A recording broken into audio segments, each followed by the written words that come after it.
The English we speak. From bbclearningenglish.com. Welcome to The English We Speak. I'm Feifei. And I'm Rob. Quick, Feifei, shut that door. OK.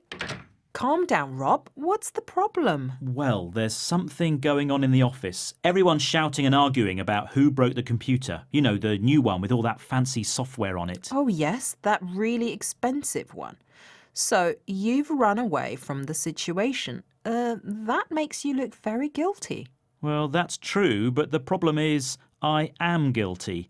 But the boss seems so angry I thought it was best to, well, sort of... Do a runner.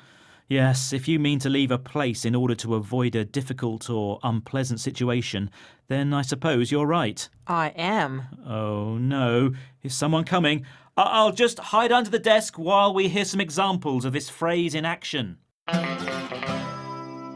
new trainee did a runner after the first day. I don't think he could cope with a high-pressure environment. When they started to blame me for the mistake, I felt it best to do a runner and keep out of the way. So that's the phrase to do a runner, which means to leave a place quickly in order to avoid a difficult or unpleasant situation. But Rob, this phrase has another similar meaning too. Yes, you can do a runner from a place to avoid paying for something.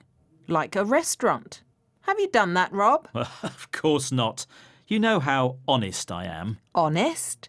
Is that why you're hiding in this studio rather than admit you broke the new computer? Well, it was an accident. Oh no, the boss is heading straight for the studio. I better dash. See ya. Bye, Rob. It looks like he's done a runner again.